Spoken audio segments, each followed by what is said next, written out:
Bonjour les amis, j'espère que vous allez bien. J'ai le privilège de vous présenter cette nouvelle émission du studio GM Productions qui se nomme Rencontre avec une voix.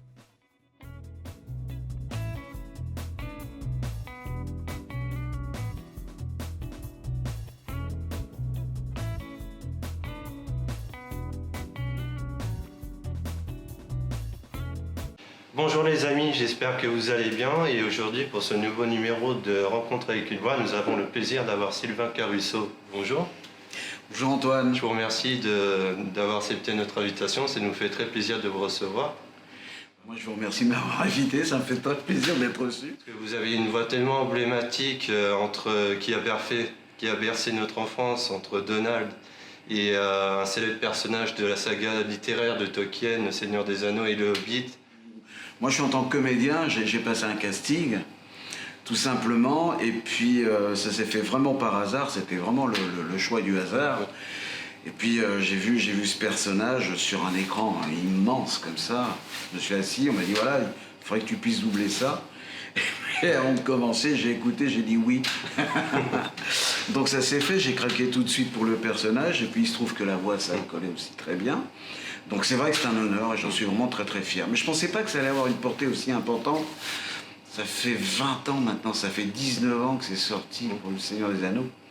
Ça passe très très vite, et ça fait 20 ans que ça me poursuit sans arrêt. Mais c'est bien, j'en suis assez fier quand même. Comment êtes-vous devenu comédien? Parce qu'avant d'être comédien spécialisé dans le doublage, il y a une base de comédien, d'acteur.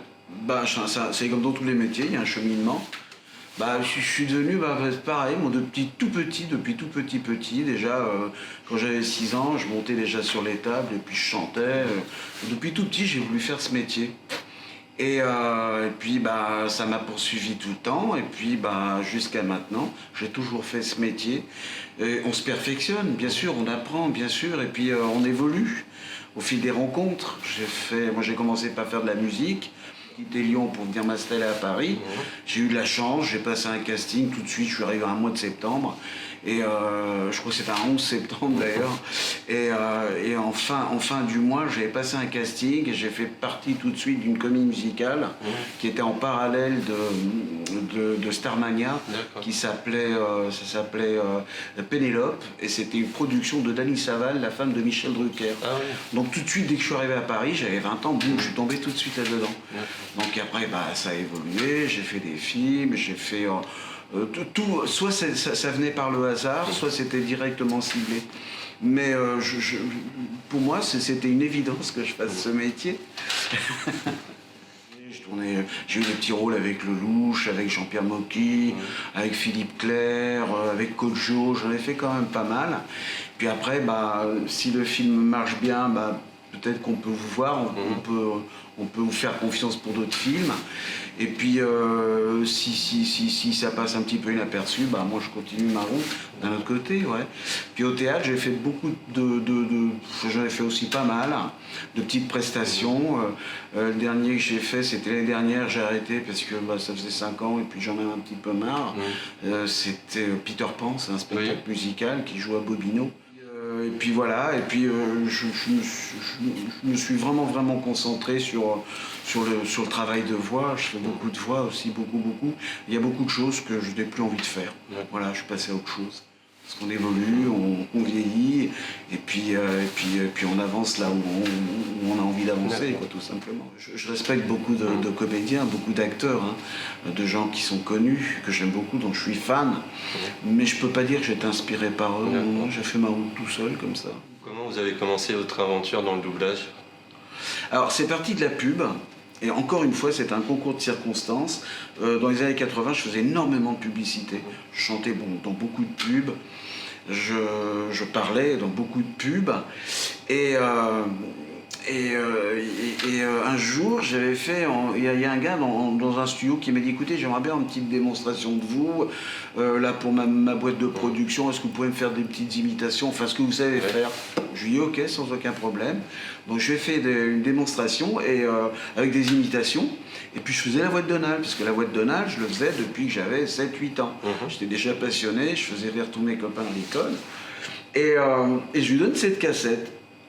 Et le temps a passé, et il me rappelle 4-5 ans après en me disant Monsieur Caruso, j'ai écouté votre voix là, en ce moment je suis en train de faire un gros casting et j'ai vu que vous faites la voix de Donald. Moi je me rappelais plus, je dis mais à qui j'ai donné cette cassette, je me rappelle plus du tout. Il m'a dit est-ce que vous pouvez passer un jour au studio? Et alors je lui ai dit ouais sans aucun problème, ça m'était complètement sorti de la tête, j'avais complètement oublié cette affaire. C'était sur les grands boulevards, j'y suis allé et là il y avait une 50aine de personnes qui étaient avant moi. Et puis j'ai dit, voilà, je n'ai pas envie d'attendre, ça me gonfle un peu, j'ai pas voulu le faire. Puis finalement, je suis quand même resté. Et puis je suis arrivé, je me rappelle être arrivé le matin vers 10h, et je suis passé en début d'après-midi, c'était long. Et j'ai passé un essai, et puis on m'a dit, ouais, c'est pas mal du tout, on vous rappellera. Voilà. Donc ils m'ont rappelé un mois après, c'était chez Télétota, si ça me revient. J'ai repassé un deuxième essai. Et là, il y avait beaucoup moins de monde. Et en fait, il y a eu 500 personnes qui sont passées. Ça a duré un mois, le casting. Ah oui.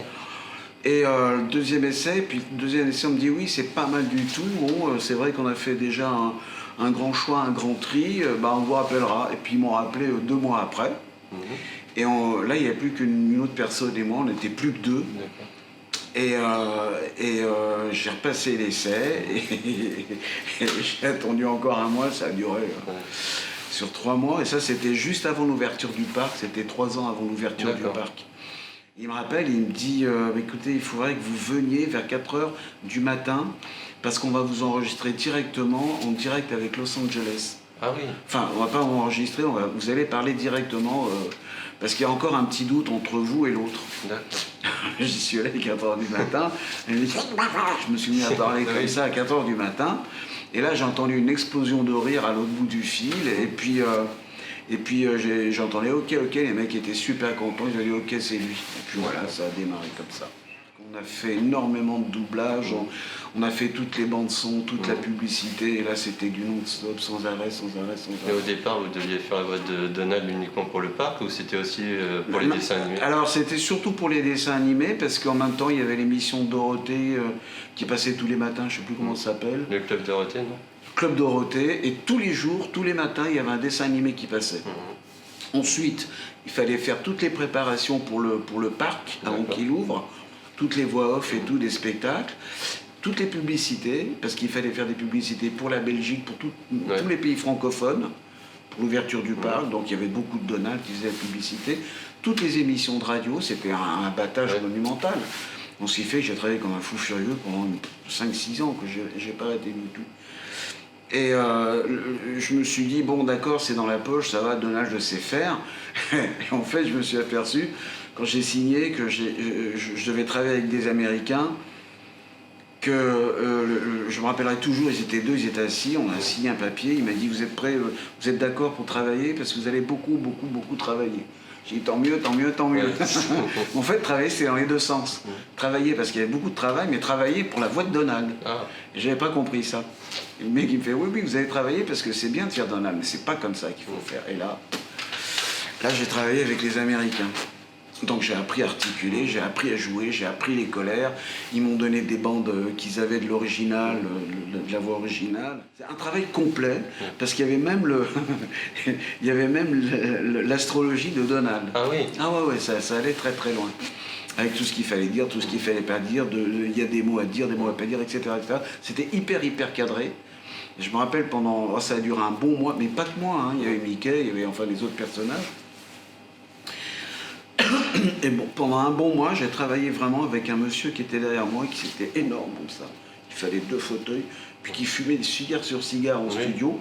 Il s'appelait Horace Bishop et qui était couvert de Donald, les bagues Donald, la cravate Mickey, les chaussettes, c'est un personnage.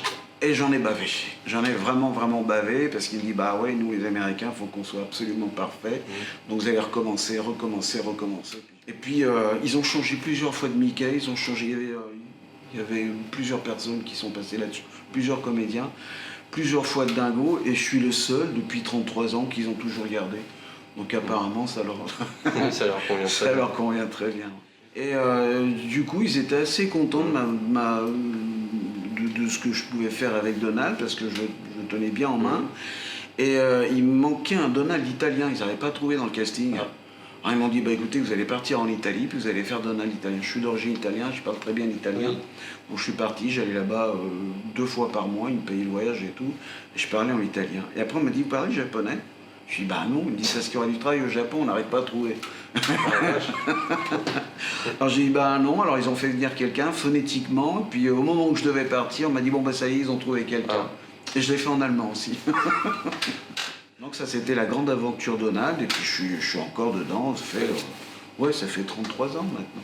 Donc je suis assez content de cette affaire. Je vous propose tout de suite de regarder un court extrait du coup de La Maison Mickey, un épisode consacré à Donald. C'est parti.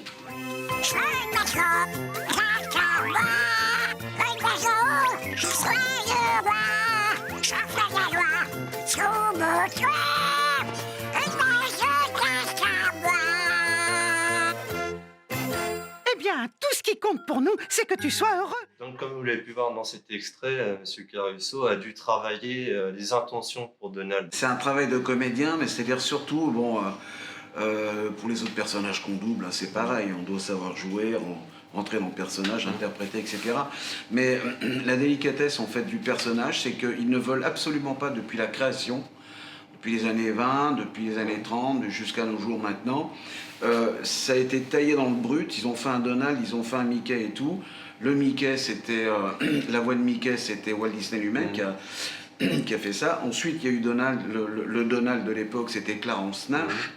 Et ça a tellement bien, les deux voix ont tellement bien accroché qu'ils n'ont plus voulu que ça change. Il fallait que ce soit nickel chrome. C'est-à-dire que quand moi j'ai passé mon essai au téléphone, dans les années 80, c'était le tout début des oscillations, vous voyez. Et j'ai eu cette chance qui se mariait, j'ai eu ma voix qui se mariait parfaitement avec celle de Clarence Nash. Et c'est pour ça que j'ai été pris. Donc c'était, même quand on écoutait l'anglais, quand on écoutait le français, bon, à part la langue évidemment, on se disait, ouais, c'est exactement la même voix, c'est la même musique, voilà, c'est exactement ça. Mais ça va, je m'amuse bien parce que c'est un jeu qui est assez... c'est un jeu, quand je parle de m'amuser, c'est en tant que comédien. C'est un jeu, c'est un personnage qui est vachement intéressant, quoi. Quand j'arrive, bon, qu'est-ce qu'il va faire comme connerie aujourd'hui? D'accord, et puis poum, ça passe sur autre chose.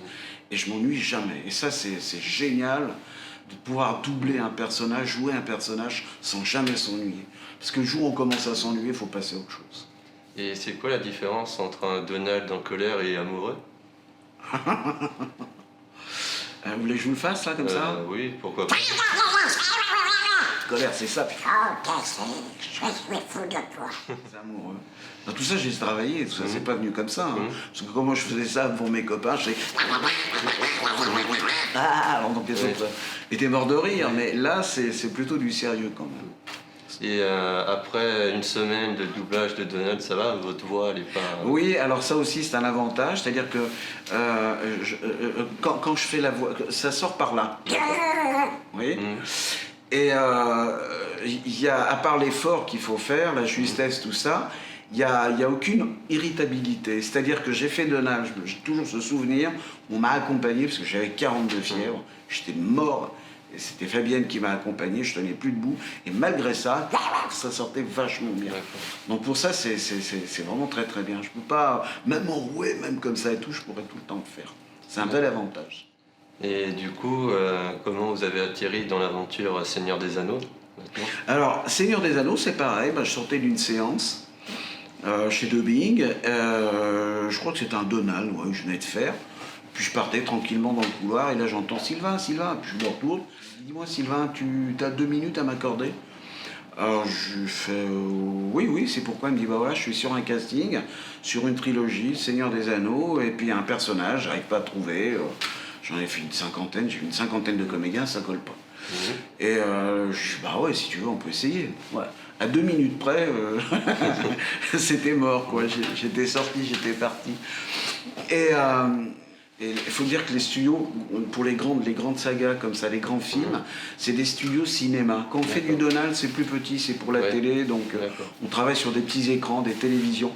Mais là, quand vous faites des grands films comme ça, vous avez un écran qui fait 4 mètres de haut sur 8 mètres de large. Ah oui. Donc vous êtes assis, vous êtes comme ça devant l'écran. Et je m'assois, c'est très confortable, hein, c'est vraiment, tout est fait pour être bien. Et première image, c'est lui. Et je regarde, alors comme ça, quoi. Et là, waouh, oh ouais, ah ouais. J'étais dans la 4e dimension. Oui. Et quand il s'est mis à parler en anglais, j'ai dit, ah putain, je suis complètement dedans. Là. J'ai passé mon essai, et puis là, mais c'est carrément top, il n'y a pas de problème. Et elle me dit, bah écoute, pour moi c'est ok, ouais, j'arrête le casting tout de suite, c'est bon, c'est exactement ça, c'est top. Voilà, j'ai dit, bah ouais, merci. Et puis elle me rappelle un jour, j'étais en bagnole, elle me dit, bon bah Sylvain, c'est bon, t'as eu les félicitations de l'équipe de Peter Jackson, bon bah tu fais partie du groupe. Ouais. Bon, alors je me suis amusé avec ce personnage, mais je pensais pas que ça allait devenir un personnage aussi populaire que ça. On avait tout le studio pour nous, on était tranquille, il n'y avait personne qui venait, et on a recommencé des dizaines de fois, parce que je m'éclatais tellement, je trouvais ça tellement bien, j'étais complètement dedans. Et puis une fois que j'ai fini, bon bah ça y est, je suis parti et tout. Et puis là, ça n'arrêtait pas. Bah, Monsieur Caruso, là il y a le film qui sort, on est à promo, tata. Et puis jusqu'à maintenant, sans arrêt. Alors tant mieux, parce qu'en fait, c'est 2 personnages que j'aime, que je m'approprie complètement, ou je les ressens complètement. Et puis j'en suis fier. Ce sera un personnage, même bien qu'il soit un peu louche, un peu perfide et tout, il est quand même attendrissant, il a quand même son côté, on a envie de le regarder. Mais encore une fois, ça c'est de la chance, hein. Vous n'allez pas dire, tiens, je vais doubler Donald, et puis voilà. Non, c'est tombé comme ça, puis moi je recherche pas là. Je suis assez un petit peu retiré sur moi-même, je recherche pas trop la gloire. Et puis si ça peut faire vivre les 2 personnages, bah, tant mieux. On vous propose tout de suite de regarder un court extrait du coup de Seigneur des Anneaux, justement, la scène où Gollum se bat avec Sméagol. C'est parti. Et que dit mon précieux, mon trésor? Est-ce que Sméagol perdrait patience? Non, jamais. Sméagol déteste les vilains hobbits. Sméagol veut les voir morts. Et nous les verrons. Il est à nous.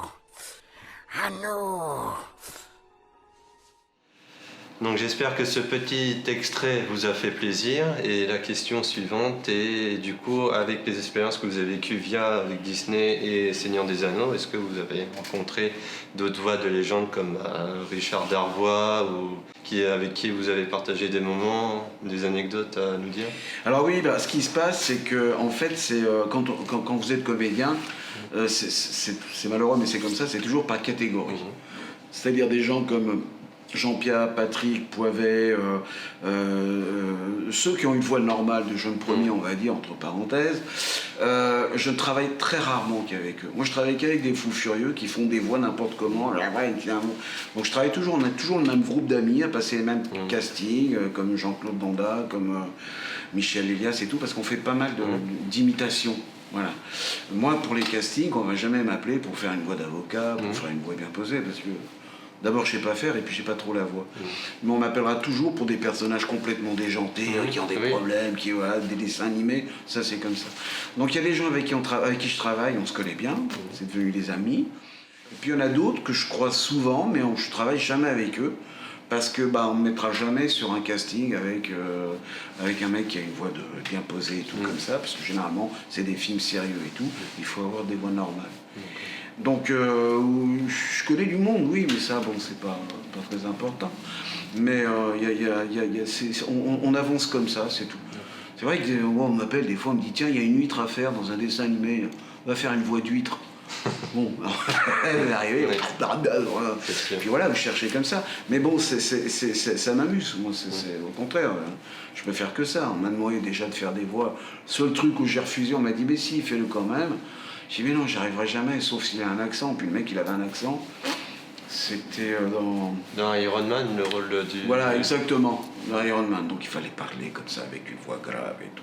Mais je lui ai dit, mais j'ai pas la voix assez grave, pour ça, il faut prendre un mec... Il dit, si, ça va aller grave, alors j'ai parlé comme ça et tout. Mais je jouais pas, j'étais malheureux, quoi. C'est pas mon truc, voilà. D'accord. Donc vous préférez plus imiter, faire la voix d'une mouche que d'un avocat? Ouais, parce que ça m'amuse. Donc du fait que ça m'amuse, il faut que je me sente à l'aise dans ce que je fais. Mais je pense que c'est pareil pour tous les comédiens. Il y a plein de comédiens qui passent des castings et parce que il faut passer les castings, puis qui s'aperçoivent que c'est pas le bon casting au fond d'eux-mêmes. Souvent on m'a demandé, tiens, parce que tu fais Donald et Gollum, tu peux pas faire une voix d'aviateur et tout. Je fais, bah non, je peux pas faire une voix d'aviateur. Ça finit par comme ça, le mec, quoi. Mais c'est ça, donc tout est une histoire de casting. J'estime qu'en France, il y a un très très bon casting, de très très bons comédiens pour les doublages. On est vachement bon là-dessus parce que vraiment, on arrive à faire quelque chose où on y croit vraiment. Les gens ne me connaissent pas et c'est tant mieux d'ailleurs. Mais là maintenant avec Internet et tout, c'est hallucinant là. C'est les mecs quand même qui me reconnaissent, ah bah c'est Gollum et tout, ouais mais tout ça. Donc je suis pas trop, j'aime pas trop ce milieu comme ça. Je préfère faire mon travail, rester chez moi dans ma campagne et puis bah voilà, après il arrive ce qui arrive. Mais je vais pas courir après, hein, ça m'intéresse pas trop ça. Mais oui, bah, ça fait partie du jeu aussi, hein, de toute manière, je peux pas refuser. C'est vrai qu'il y a un autre mouvement maintenant. Où même sans votre volonté, bah, vous êtes vu, vous êtes connu. Puis voilà quoi. Un jour ma fille est venue à la maison et puis on discutait ensemble sur plein de choses. Il était 1h du matin, puis elle m'a dit, dis-moi papa, j'ai un petit blog et tout, j'ai un petit machin. Moi j'y connais rien en fait là-dessus. J'ai un petit site, est-ce que tu voudrais pas parler? J'ai quelques copains qui me suivent et tout. Il me dit, je sais pas, il y avait 300 ou 800 copains, enfin je sais plus combien. Alors je lui fais, bah ouais, si tu veux, mais qu'est-ce que tu veux qu'on fasse? Il me dit, bah j'aimerais bien que tu fasses des imitations, tu fasses Gollum et Donald, et puis les gens te posent des questions. Ouais, bah si tu veux, ma chérie. On s'est mis comme ça, puis paf, alors il y a plein de gens qui arrivaient et tout et tout. Le lendemain matin, il y avait 1 million de mecs qui avaient regardé. Il dit, regarde papa, il y a 1 million de mecs qui ont vu. Je fais, ah bon? Et donc ça va vite, quoi. Tac, tac, tac, tac, tac, tac, tac, de bouche à oreille. Donc ça a fait plaisir à plein de petits jeunes, moi ça m'a amusé. Et puis ma fille était fière, et puis tant mieux. Justement, d'ailleurs, votre fille, elle vous a suivi dans le doublage, puisqu'elle est aussi comédienne maintenant. Alors voilà, ça c'est la grande. Moi je vous parlais de la petite, là, de Lola. Mais la grande, oui, sa sœur Lydie, là, quand elle était tout petite, elle avait déjà 10 ans, je l'emmenais avec moi sur les plateaux. Et puis elle est tombée là-dedans. Moi je voulais pas, je fais non, tu feras un autre métier. Et puis elle me dit non, si papa, je veux faire ce métier. Donc j'ai rien fait pour elle, à part l'emmener sur les plateaux avec moi. Et elle s'est débrouillée toute seule, donc elle était faite pour ça. Je voyais bien depuis tout petit. Donc là elle fait, ouais, ça marche bien pour elle. Elle est partie en Chine, elle fait un peu le tour du monde là. Elle joue, et elle a des premiers rôles. Elle double, elle fait la voix de Chloé Moret, de plein de voix aussi. Donc elle fait sa vie. Mais c'est bien. Et du coup, est-ce que vous avez un message pour tous vos fans qui vous suivent, on va dire depuis Donald au Seigneur des Anneaux, qui dans votre carrière et encore aujourd'hui, qui vous remercie Oui, je sais, je sais. D'ailleurs, c'est hyper émouvant. Mais moi, ça me touche à chaque fois parce que je suis un passionné, moi aussi. Et quand je vois des jeunes, des personnes et tout qui sont passionnés, en plus, c'est un monde que j'adore. J'ai toujours été avec les elfes, les lutins, c'est un peu là que j'habite, hein, je peux dire. Enfin bref. Et j'ai pas la prétention de donner des conseils ou quoi que ce soit, mais en tout cas, je voudrais vraiment remercier toutes ces personnes qui pour moi sont bien là où il faut être, parce que c'est un monde de rêve. C'est un monde qui fait avancer, qu'on le veuille ou non, même si ça reste ludique, même si c'est amusant. Et c'est un monde qui est vrai. Il n'y a pas évidemment, c'est un amusement. Il ne faut pas que ce soit réellement comme ça dans la vie. Mais je veux dire, c'est un bon choix. Donc je ne peux que leur dire merci et puis les féliciter parce qu'ils sont dans le vrai, tout simplement. C'est un bon choix. C'est un bon choix de rêve. Voilà. Et est-ce que Donald ou Gollum a un message pour son public? Oui, si vous voulez. Moi, je suis très content d'apprécier. Et moi aussi, je suis très content d'avoir été invité. Et je vous remercie à tous les deux d'être venus aussi. Ça fait plaisir de vous avoir. Et je vous retrouve encore. Merci, Monsieur Caruso, d'être venu aujourd'hui. Ça fut un très grand plaisir de vous avoir. C'est un rêve d'enfant qui s'accomplit pour moi et mon équipe, et puis pour nos téléspectateurs. Et je vous retrouve tout de suite pour le jeu concours, pour vous faire gagner le fameux anneau du Seigneur des Anneaux. Mon précieux! Ah, il est magnifique en plus. A tout de suite. Donc c'est parti pour notre petit jeu concours, pour gagner ce merveilleux anneau, qui vous rendra, j'espère, immortel. Donc maintenant, je laisse place à Gollum pour vous poser la question. Mon précieux. Alors ma question est, comment s'appelle le comédien-acteur américain qui interprète Gollum? Est-ce que c'est Andy Serkis ou est-ce que c'est Michel Galabru? Mon précieux, à bientôt pour une prochaine émission. Gollum! Gollum!